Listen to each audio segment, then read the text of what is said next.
बिस्मिल्लाहिर्रहमानिर्रहीम। अस्सलाम नाज़रीन, आप देख रहे हैं बोलता लाहौर। मेरा नाम राय साकिब है। आज का show current affair socio political issue से थोड़ा सा हटके स्पोर्ट्स पे है, लेकिन स्टोरी इतनी बड़ी थी कि वी थॉट कि हम अपने मेहमानों से गुजारिश करें स्पोर्ट्स रिलेटेड, क्रिकेट रिलेटेड, और वो गेम जिसके ऊपर पूरी कौम को फ़ख्र था। बेहतरीन क्रिकेट टीम्स हमारी माजी की परफॉर्मेंस भी देती आई हैं। एट वंस जहाँ उनकी परफॉर्मेंस डिक्लाइन पे गई है, वहीं पर बोर्ड को लेकर इस किस्म के इशूज़ सामने आए कि इंजमामुल हक साहब ने, चीफ सेलेक्टर जो है, आपको पता है गुज़श्ता रोज़ इस्तीफ़ा दे दिया। उनके खिलाफ एक इंक्वायरी कमेटी भी बना दी गई। इंक्वायरी कमेटी ने काम का आगाज़ भी कर दिया, 5 वक्ती कमेटी ने, लेकिन इंतमाम सब कैटेगोरिकली डिनाई करते रहे उन तमाम इल्ज़ामात को जो उन पर लगे, और जिनकी वजह से उन्होंने कहा जी मैं रिज़ाइन करता हूँ। साया कॉरपोरेशन है, मैं वो कोशिश करता हूँ कि मैं उनका अक्स भी आपको दिखा सकूँ। साया कॉरपोरेशन के जो करता धरता है तला साहब, उन्होंने माजी में एक फ़ोटो ट्वीट की थी और उसमें लिखा था, इंतमाम साहब को टैग करके, ऑफ साया कॉरपोरेशन का लफ्ज़ इस्तेमाल किया था, मतलब कि वो साया कॉरपोरेशन का हिस्सा है। साया कॉरपोरेशन क्या करती है, कैसे करती है काम, वो तो चिराग बलोच हमारे जो रिपोर्टर हैं वो डिटेल से बताएंगे। और इसमें कुछ गलत नहीं था एज लॉन्ग एज ये सारा मामला साया कॉरपोरेशन तक रहता। जब वो साया कॉरपोरेशन से निकल के चीफ सेलेक्टर तक आया और चीफ सेलेक्टर जो थे वो खुद साया कॉरपोरेशन का हिस्सा थे, तो वहाँ पर फिर बाइस्डनेस, थोड़ी सी लाइकनेस डिसलाइकनेस का फैक्टर आ जाता है, वहाँ पे थोड़ा सा फेवरेटिज्म का फैक्टर आ जाता है। शायद इसी वजह से ये स्टोरी इतनी बड़ी बनी और इंतमामुल हक साहब को फाइनली रिज़ाइन करना पड़ा। मैं अपने मेहमानों का तारुफ करवा देता हूँ। क्रिकेट का अरूजो ज़वाल पाकिस्तान में और मौजूदा जो परफॉर्मेंस है उसके ऊपर भी बात करेंगे, but will start from the साया कॉरपोरेशन और थोड़ा सा चीज़ों को लेके वापस माजी में चलेंगे। मेरे साथ स्टूडियोज़ में खालिद महमूद साहब हैं, साबिक चेयरमैन PCB हैं, ताहिर शाह साहब हैं, साबिक टेस्ट क्रिकेटर हैं, और चिराग बलोच साहब हैं, हमारे कॉरेस्पॉन्डेंट हैं, स्पोर्ट्स की बीट कवर करते हैं। आप तमाम मेहमानों का बहुत शुक्रिया। खालिद साहब, let's start with you. Sir, ये साया कॉरपोरेशन, ये स्टोरी ऑब्वियसली आप भी सारी फॉलो कर रहे होंगे, कॉन्फ्लिक्ट ऑफ इंटरेस्ट की वजह बना सारा ये मामला? बहुत शुक्रिया। हाँ, बुनियादी बात तो ये है कॉन्फ्लिक्ट ऑफ इंटरेस्ट ही, लेकिन उससे भी पहले बात ये है कि ये चीज़ें छुपी क्यों रही हैं। बात यह है कि अगर किसी का कॉन्फ्लिक्ट ऑफ इंटरेस्ट नहीं है, उसके पास छुपाने के लिए कोई चीज़ नहीं है, तो वो तो हर चीज़ उसको डिक्लेयर करनी चाहिए थी। ठीक है। जहाँ तक मुझे याद पड़ता है, मेरे ज़माने तक ये था, बाद में भी यकीन होगा कि जो भी कोई क्रिकेट बोर्ड के साथ वाबस्ता होता है, चाहे इंतज़ामिया का हिस्सा बन के, चाहे खेलने वाली टीम का हिस्सा बन के, उन सब के बड़े ही माहिरीन से, यानी कानूनी माहिरीन से उनके जो मुआहदे होते हैं उसके मसवदे तैयार कराए जाते हैं, जिसमें तमाम इस किस्म की सूरत हाल का तज़किरा होता है। और ख़ास तौर पे ये होता है कि आपका किसी ऐसे अदारे से, ऐसी जगह से ताल्लुक़ तो नहीं है जिसका क्रिकेट से जो मुख्तलिफ सोच हो, आपका कोई कॉन्फ्लिक्ट ऑफ इंटरेस्ट तो नहीं है, आप किसी के लिए, ये तमाम चीज़ें होती हैं। ठीक है। पहला सवाल जो ये है, मैं नहीं पूछ सका, मैं 2-3 दिन बहुत मसरूफ़ रहा हूँ, लाहौर से भी बाहर गया हुआ था, और आपके प्रोग्राम आपकी मेहरबानी, खातर ख़ास तौर पे मैं आपकी बड़ी आया हूँ, आपकी बड़ी मेहरबानी। तो ये नहीं पूछ सका कि आखिर वो जो माहदे थे क्या वो अभी तक हो रहे हैं, वो कागजात इस्तेमाल हो रहे हैं। अगर इस्तेमाल हो रहे हैं और उसमें ये सारी प्रोविजन, सारी शराइत, सारी क्लासेस मौजूद थी, तो फिर तो सवाल ही नहीं पैदा होता कि इस किस्म की सूरत हाल पैदा होती। बिल्कुल ठीक। ये सारी कॉरपोरेशन और फलां और ये वो सब सामने चीज़ें आ जाती थी। बिल्कुल ठीक।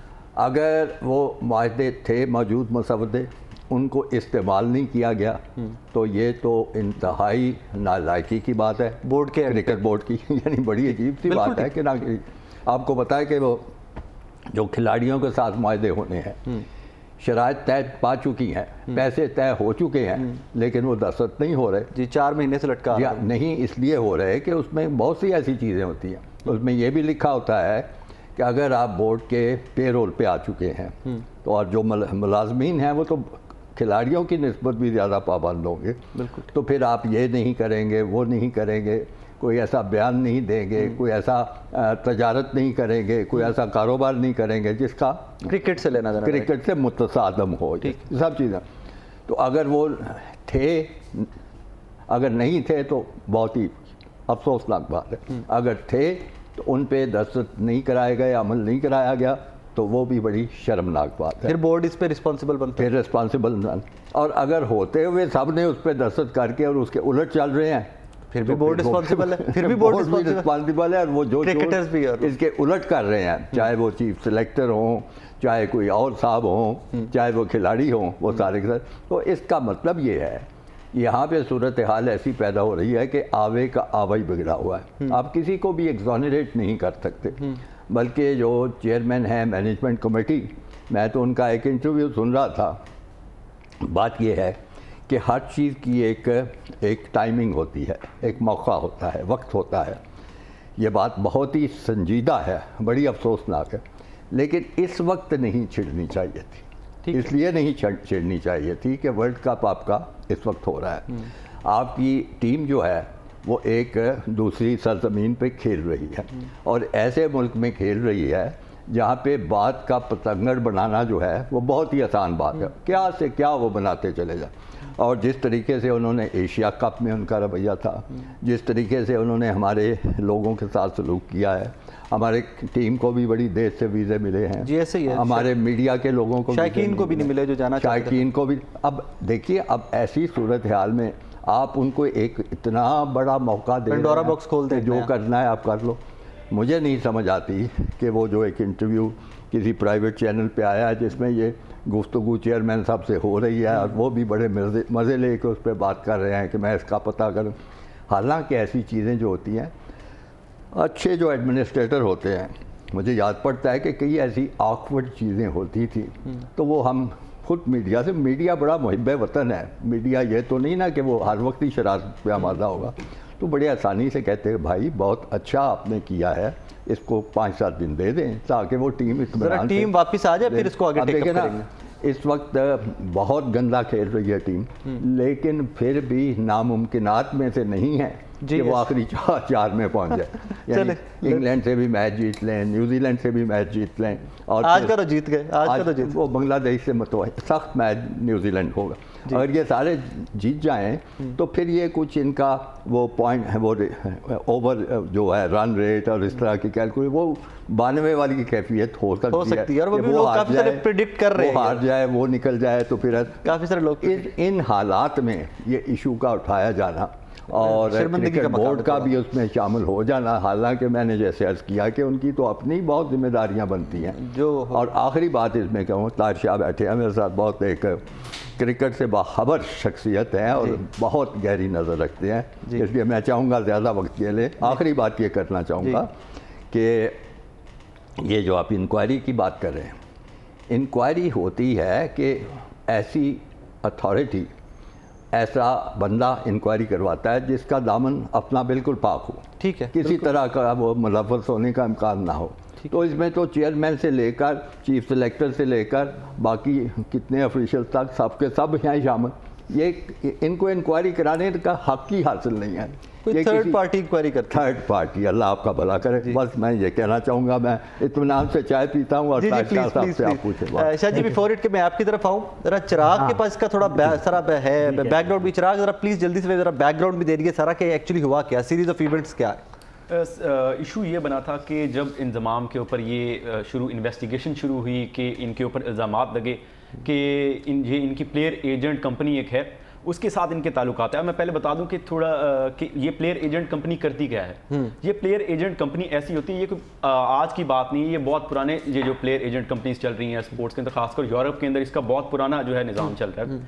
ये करती हैं कि प्लेयर को कहती हैं कि हम आपसे कुछ परसेंटेज लेंगे आपका, और आपकी जो डीलिंग होगी, आपकी पीआर होगी, आपको हम मतलब आपने कहीं इंटरव्यू देना है, आपने कहीं कोई ब्रांड के साथ आपने पार्टनरशिप करनी है, या कुछ भी इस तरह का होता है, उनकी डेली लाइफ जो है वो उनकी सोशल मीडिया हैंडल करना, ये सब उनका काम होता है। ठीक है, ये सब उनमें से कुछ परसेंटेज ले लेते हैं, बाकी सारा इनका काम होता है कि इनकी सारी चीज़ों को डील कर रहे होते हैं।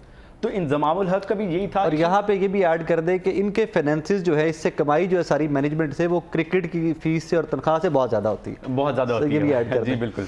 तो इसी तरह से इंजमामुल हक के ऊपर ये इल्ज़ाम था कि उनकी पार्टनरशिप जो है वो साया कॉर्पोरेशन जिनका जिक्र चल रहा था, उसके साथ पार्टनरशिप है। तला साहब, तला जो हैं उनके साथ उनकी पार्टनरशिप है, और उसके में से पार्टनरशिप मतलब जो वो प्लेयर्स उनके पार्टनरशिप है या साया कॉर्पोरेशन का हिस्सा है, मतलब एक तरह से मतलब ये कहा जाता है कि वो एक तरह से पार्टनर है उनके साथ, मतलब उनको ठीक है, इल्जाम ये है कि इल्जाम वो चल रहा था। तो अब बेसिकली जो पीसीबी ने इसके ऊपर करनी है, जो इंक्वायरी बिठाई है, पीसीबी ने इंक्वायरी करनी है, मेन ये करनी है कि क्या ड्यूरिंग इस पीसीबी के जब वो चीफ सेलेक्टर थे, उसके अंदर इनका कोई इन्फ्लुएंस था या नहीं था, क्योंकि तब कॉन्ट्रैक्ट का इशू चल रहा था।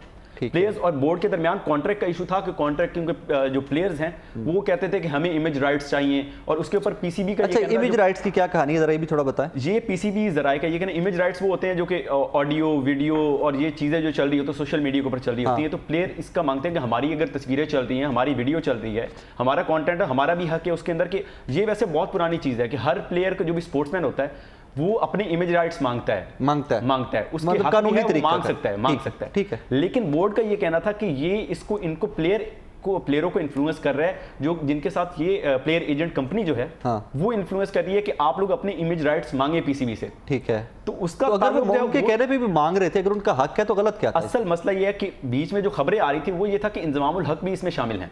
ओके, असल मसला ये था। ओके, क्योंकि पहले अब एंड में मुझे ये बताइए कि कितने प्लेयर हैं जिनके पास मैनेजमेंट, इस कंपनी के पास उनकी इस मैनेजमेंट? टाइम टोटल जो करंट टीम के अंदर जो बड़े प्लेयर हैं, बाबर आजम, मोहम्मद रिजवान, शाहीन अफरीदी समेत 8 से 10 प्लेयर करंट टीम के इस टाइम जो है साया कॉर्पोरेशन, साया कॉर्पोरेशन। कमाल हो गया, फिर सारी टीम ही उन्होंने दी है। शाह जी, अब मैं आपकी तरफ आता हूँ ताकि हमें बैकग्राउंड थोड़ा सा मिल जाता है कि व्हाट एक्चुअली इज हैपनिंग।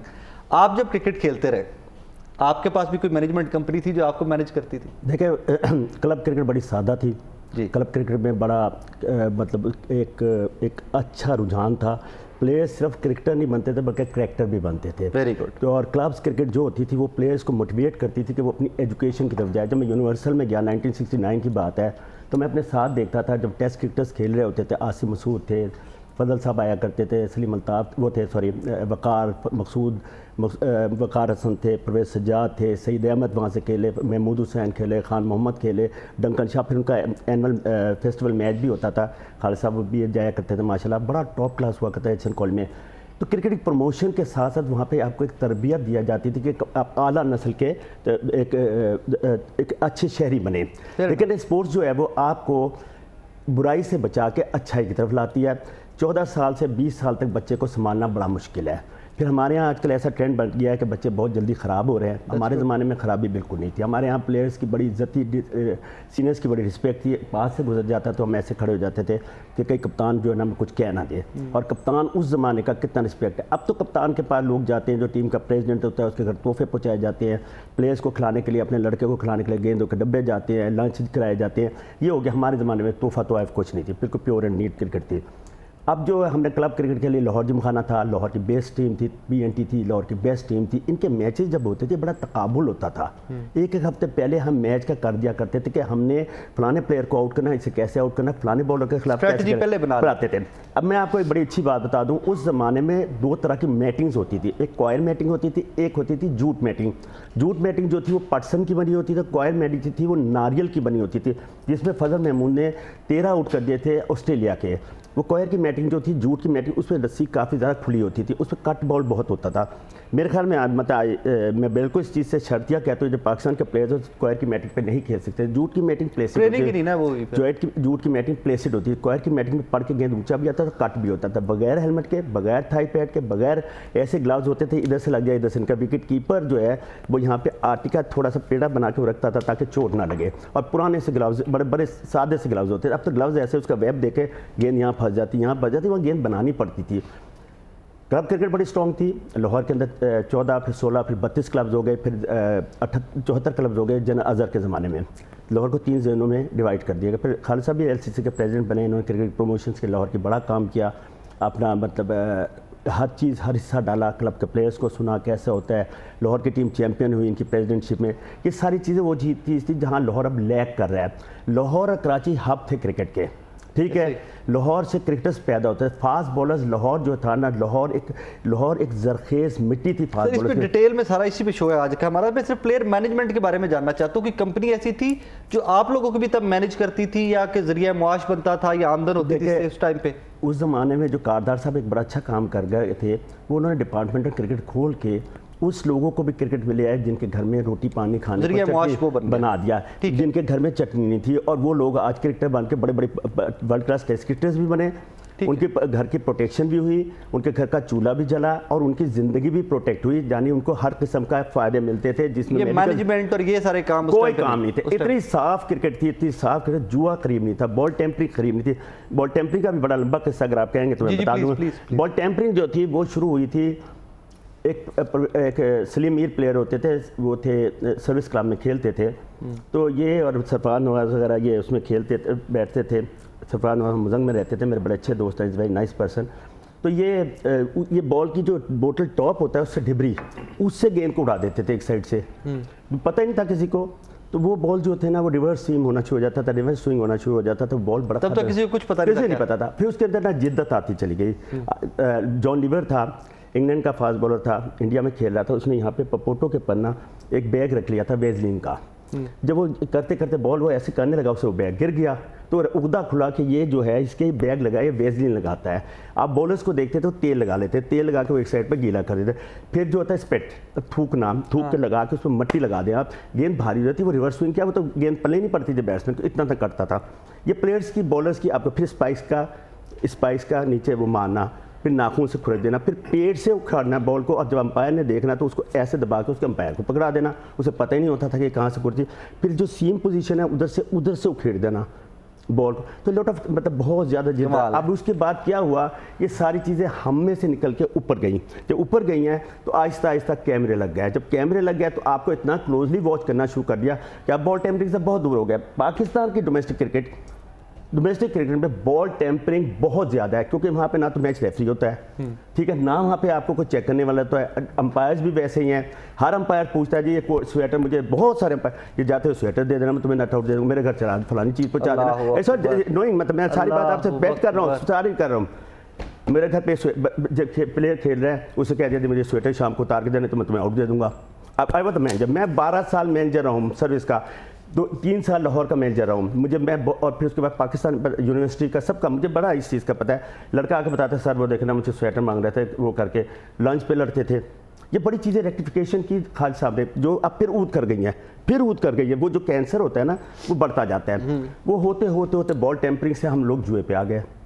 जुआ में वो भी जुए की एक फॉर्म थी कि वो भी मतलब चले मतलब देखे किसी चीज़ को इलीगल करना, लीगल से स्पोर्ट्स के लॉज के मुनाफी है और स्पोर्ट्स की जो एक खूबसूरती है उसके मुनाफी है। यानी आप मतलब गैर उससे जीत रहे हैं, मतलब आप किसी टीम को जीतने के लिए हरबा इस्तेमाल कर रहे हैं, ठीक है। अंपायर्स पर प्रेशर होता था, फिर ये आहिस्ता आहिस्ता थर्ड अंपायर आ गया, गैर मुल्की अंपायर आ गया, फिर वो टेक्नोलॉजी बन गई जिसमें अभी बड़ा गलतियां आ रही हैं इंडिया के अंदर। वर्ल्ड कप के अंदर बहुत दफ़ा मतलब नॉट आउट का आउट देते हैं, आउट का नॉट आउट देते हैं। अभी रिसेंटली भी हुआ ना पाकिस्तान। अब ये क्लब क्रिकेट से आहिस्ता आहिस्ता जो क्लब क्रिकेट खत्म होती चली गई। आज लाहौर में 142 क्लब हैं और 142 प्लेयर्स नहीं हैं। लाहौर के अंदर तमाम जो ग्राउंड्स हैं उसके अंदर हाउसिंग सोसाइटी बन गई हैं, अल्लाह, ठीक है। अब जितने जो ये थे आपके इलाके जो थे, जो मतलब गढ़ी चौक, धर्मपुरा, मुगलपुरा, सारा टैलेंट निकलता था। मैं भी एक बात बड़ी अच्छी आपसे करने लगा, ये सारी क्लब जहाँ से ग्राउंडें खत्म हो गई, सारी क्रिकेट सिमट के मॉल्टोन चली गई, मॉल्टोन चली गई। अब वो मॉल्टोन में चली गई तो उसका किराया 12,000 रुपये ग्राउंड का, अंपायर फीस 1,000 रुपया, 2-1,500। जो आप मुगल सदर से जाते हैं कन्वेंस लेके जाते हैं उसका 5,000 रुपया, फिर वहाँ पे लंच भी हो चुका था, फिर वहाँ पे बॉल भी दे लगना है। अब एक गरीब क्लब जिसे बोर्ड कुछ नहीं देता, हमारी स्कूटी तो ज़रूर करता है, हमसे पूछता तो ज़रूर है। हम आज आप बताओ, ये पाकिस्तान क्रिकेट बोर्ड का आइन, रीजन डिस्ट्रिक्ट क्लब्स हाथ बांध के खड़े हुए हैं कि सर हम करें, वो हमें गुलाम बना दिया है। हम क्लब्स के टूर्नामेंट्स कराने में आज़ाद नहीं है, हमें कोई पैसा नहीं देते, हमारी सिर के पर तलवार लटका रहते हैं स्कूटनी की। इनके ज़माने में भी था, कोई स्कूटी नहीं होती थी, कोई ज़्यादा वो नहीं था, खुद करते थे, टीमें खेलती देख ली उसके बाद ओके कर दिया। मेरी बात समझ गया, जब आप पाकिस्तान क्रिकेट बोर्ड अपनी कोताहियाँ छुपाने के लिए मुख्तलिफ तरीके के काम करता है। आप मुझे बताइए, पाकिस्तान क्रिकेट बोर्ड इसमें नॉमिनेशन है by the prime minister. Prime minister ने बनाया किसी को चेयरमैन। अब वो किसका ताबे है? इस्लामाबाद का। वो हर वक्त इस्लामाबाद की तरफ से देखता है कि क्या हुक्म होगा।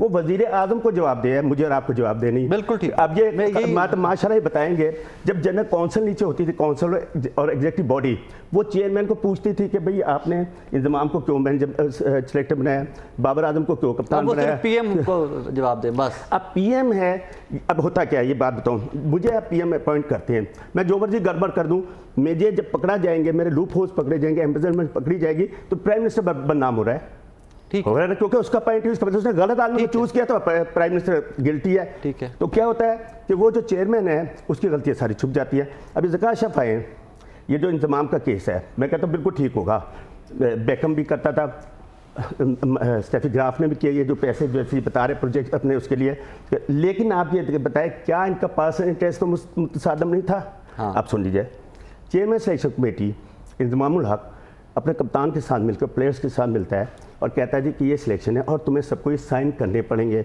और तुम्हें जो है इसका, मुझे बताइए, खालिद साहब से पूछ लीजिए, आज तक मुझे ICC की फीस में तो प्लेयर्स को हिस्सा मिला 4%, वो भी दिला दिया। जब ज़कात अशरफ साहब बड़े तंग थे, उनके पास बहुत ज़्यादा मुकदमात हैं, तो परेशान थे, उन्होंने इंतजाम को फ़ोन किया, कहते यार इनको लड़कों को बनाओ, कहता मैं अब बताता हूँ। 2 घंटे में वहाँ ले गया उनको, कहने लगे जी इनकी जो है 3 साल की ये करें, इतने पैसे बढ़ा दें, इनको लीग्स क्रिकेट जो खेलने का वो भी मुझे इजाज़त दे दें। अब मुझे बताइए, Pakistan cricket board leagues cricket खेलने की क्यों इजाज़त किसी शख्स को देता है? लीग्स क्रिकेट जो बड़ी महदूद करनी चाहिए, लीग्स क्रिकेट आपको क्रिकेट को तबाह कर रही है। पैसा बहुत ज़्यादा इन्वॉल्व है। पैसा है, देखिए मैंने टीम खरीदी है, हाँ। ठीक है, मैं कमाऊंगा टीम। मैंने खरीदी है, मैं जब मर्जी आपको मैच खत्म करा दूं, मैच अपनी फेवर में करा दूं, जब मर्जी मैच हरवा दूं, जब मर्जी, क्योंकि आप मेरे मुलाजिम हैं। हाँ, मैं पे कर रहा हूँ। बिल्कुल मेरे मुलाजिम है, मैं जब मर्जी झटका दे दूं आपको, भाई इस मैच को आज हरवाना, आप ऊपर आ गए, एकदम हरवा दिया। आप उसने भी तो पैसे कमाने हैं, जिसने आपको खरीदा, क्या उसने पैसे नहीं कमाने? हाँ, उसने कमाने हैं, जब भी तो वो इतने मतलब पैसे बनाते हैं। असल में क्रिकेट को लीग्स क्रिकेट ने बड़ा तबाह किया। इंडिया IPL खेलता है, बाकी कोई लीग्स नहीं खेलता है, हमारे प्लेयर्स फर्स्ट क्लास क्रिकेट नहीं खेलते। अब आप जो कह रहे हैं मुसाफिर क्यों नजर आ रहे हैं आपको, इसलिए कि डोमेस्टिक क्रिकेट को खेलता ही नहीं, 4 डेज क्रिकेट का किसको तजर्बा ही नहीं है, ठीक है। 4 ओवर्स के बाद ये थक जाते हैं, 4 ओवर्स के बाद इनसे फील्डिंग नहीं होती। क्या वजह है कि सिर्फ 4 ओवर्स के क्रिकेट है और सब टेप बॉल से आए, टेप से हार्ड। क्लब क्रिकेट प्रोडक्शन नहीं है, क्लब क्रिकेट पैदावार नहीं है प्लेयर्स, ये सब किसका भी पूछ ले। इसीलिए सारे बैट्समैन का बॉटम हैंड जो बड़ा स्ट्रॉन्ग है, इधर आते इधर शॉट मारते हैं। आप टेक्निकल क्रिकेट नहीं देखा, 50 ओवर में टेक्निकल क्रिकेट चलती है। जो आपका अब्दुल्ला शफीक है वो टेक्निकली स्ट्रॉन्ग है, ज़्यादा वो खड़ा रहता है। बाकी जो है ना, जो ज़्यादा गलत मतलब बॉटम हैंड ज़्यादा यूज़ करता है, उसके आउट होने के ज़्यादा चांसेस होते हैं, क्योंकि आपका बल्ला बैट जो पेंडुलम की तरह होता है, बैट आपका इधर चला जाता है, इससे आप आउट होने के चांसेस होते हैं। फिर दुनिया की तमाम टीमें आपके खिलाफ होमवर्क करके आती हैं। इंग्लैंड आज का खड़ा है, नाम एक नाम बता दूं इंग्लैंड का तो आप हैरान हो जाएंगे। वापस आता हूँ उस पर, मैं वापस आता हूँ। खालिद साहब, रिसेंटली हमने देखा बड़ी कंट्रोवर्शियल सी तैनाती थी ज़कात अशरफ साहब की। सेठी साहब लगे हुए थे, उससे पहले ये एक मीडिया की ज़रूरत बनी है, स्टेटमेंट्स इसके ऊपर भी बहुत सारी हैं, इसमें पॉलिटिकल पार्टीज़ भी इन्वॉल्व हो गई। पीपल्स पार्टी ने कहा जी स्पोर्ट्स मिनिस्टर हमारा है, हमारा हक है, अब जिस मर्जी को लगाए, और सेठी साहब ने भी रजिस्ट किया, बट इवेंचुअली साइड पे कर दिया गया। सर, ये जो टीम की मौजूदा परफॉर्मेंस है, इसमें सारी ये जो चेयरमैन की अपॉइंटमेंट है, इसका भी कहीं ना कहीं रोल है? 100%। आप ये बताइए कि जब तक ज़कात अशरफ साहब क्रिकेट में नहीं आए थे, ताहिर शाह बैठे हैं, बाकी लोग बैठे हैं, कभी किसी ने इनका क्रिकेट में नाम सुना? नहीं। किसी लेवल पे, किसी सतह पे इनकी कोई वाबस्तगी थी क्रिकेट से? सुनी नहीं पड़ी। किसी क्लब से थी, किसी फर्स्ट क्लास खेलने वाली टीम से थी, किसी महकमाना टीम से? ताहिर शाह साहब ठीक है, यही हाल नजम सेठी साहब का था, उनका भी कोई ताल्लुक वास्ता नहीं था। वो आपको याद होगा, वो निगरान वज़ीर आला बने थे, जिसके नतीजे में एक सियासी जमात को हुकूमत मिल गई और उसी सियासी जमात में इनको वो बना। ठीक, मेरा मतलब है कोई मेयार भी होना चाहिए कि नहीं होना चाहिए? बिल्कुल होना चाहिए, मेयार ही तो होना चाहिए। अगर वो मेयार नहीं किया जाता फॉलो, और ये एक जो अमेरिका में आपने सुना होगा एक स्पॉइल सिस्टम होता है कि वो जिसको चाहो जो देते जाओ, अगर ये करना है तो फिर आप देखेंगे क्रिकेट का इससे भी ज़्यादा ख़राब हशर होगा, हो रहा है सारे के सारे। देखिए, पहले वक्तों में देखा जाता था, मैं जब चेयरमैन क्रिकेट बोर्ड बना था तो मेरी 25 साल से ज़्यादा की वाबस्तगी थी क्रिकेट से, हर सतह पे, क्लबों की सतह पे, फर्स्ट क्लास क्रिकेट की सतह पे, बोर्ड काउंसिल का मैं रुकन रहा, मैंने बड़े अहम जो दौरे थे वो मैनेजमेंट की। तो इस तरह बनना चाहिए। तो अब आप बैठे बिठाए, किसी ने आपकी इलेक्शन में मदद की है, उसको आप चेयरमैन बना देते हैं, किसी ने आपको कोई चंदा दिया हुआ है, उसको आप, तो ये तो कोई तरीका है। उसी की वजह से वो ख़राबियाँ पैदा हो रही हैं, जिनका बड़ी तफसील से ताज शाह ने तस्करा किया कि जी क्लबों को ये नहीं, वो इन बेचारों को पता ही नहीं कि क्लब भी कोई होते हैं क्रिकेट में, पता ही नहीं है। ग्रास रूट लेवल पे क्रिकेट आप कैसे पूछ लिए जी इनमें से किसी से जो इस ओहदे पे आए हैं कि लाहौर के या कराची के मशहूर क्लबों का नाम बता दें, नहीं बता, किसी को नहीं पता होगा। तो जिनको ये पता ही नहीं, वो उनकी मदद क्या करेंगे? ठीक है। और ये ताज शाह ने बड़ी अच्छी बातें की, लेकिन एक बात नहीं इन्होंने कही कि क्लब क्रिकेट है वो आपकी नर्सरी है। उस नर्सरी में जब आप नन्हे नन्हे पौधे लगाते हैं और वो पौधे परवान चढ़ते हैं, वहाँ से क्रिकेटर आते हैं। जितने बड़े नाम आप सामने देख रहे हैं, बाबर आजम है और रिजवान है और शाहीन शाह, ये कोई क्रिकेट बोर्ड ने तो नहीं बनाए हुए, ये उन क्लबों ने बनाए हुए हैं। उनकी अब एक आकिब जावेद वाली भी एकेडमी आ गई है, वो भी बड़े अच्छे क्रिकेटर तैयार कर रही। पहली बात तो इसमें ये है, तो ये खराबियाँ होनी है सारी। अब एक मुझे ज़रा थोड़ी सी वजाहत करनी पड़ेगी जी। ताशाह ने वो बॉल टेम्परिंग की बात की। बॉल टेम्परिंग यकीनन एक गैर मुनासिब चीज़ है, अनफेयर प्ले में आता है। लेकिन रिवर्स स्विंग जो है ना, आम लोग ये कंफ्यूज कर लेते हैं। रिवर्स स्विंग उसमें नहीं आती। रिवर्स स्विंग एक बहुत बड़ा आर्ट है जो पाकिस्तान की ईजाद है। कई क्रेडिट लोग लेते हैं, लेकिन मेरा ख्याल है सरफराज नवाज वगैरह इन लोगों ने शुरू की। उसमें ये होता है कि गेंद की एक साइड को आप शाइन करते रहते हैं और दूसरी जो रफ़ है उसको रफ़ होने देते हैं। अगर फितरी तरीके से उस खेल के दौरान 15-20 ओवरों में गेंद की कैफियत वो हो जाए, फिर आपको उसको ख़ास तरीके से डिलीवर करते हैं और गेंद रिवर्स स्विंग करता है। ठीक है। उसमें जब देखा कि कामयाबी हो रही है, फिर लोगों ने उसमें बेईमानी शुरू कर दी। 2 नंबरी शुरू हो गई। 2 नंबरी बजाय इसके कि गेंद खुद रफ हो, अब उसको रफ करना शुरू, तो वो चीज़ ख़राब है। ये आमतौर पे मुझसे अक्सर पूछा जाता है। मैंने कहा भाई रिवर्स स्विंग जो है इतना बड़ा आर्ट है कि दुनिया में पाकिस्तानी बॉलर जो करते हैं कोई उनके मुकाबले में अब भी नहीं कर सकता। ऐसा ही है। वही गेंद एक वसीम अकरम को दे दें, एक दुनिया के किसी बॉलर को दे दें, वो नहीं कर सके, क्योंकि इसमें 3 चीज़ें मैटर करती हैं।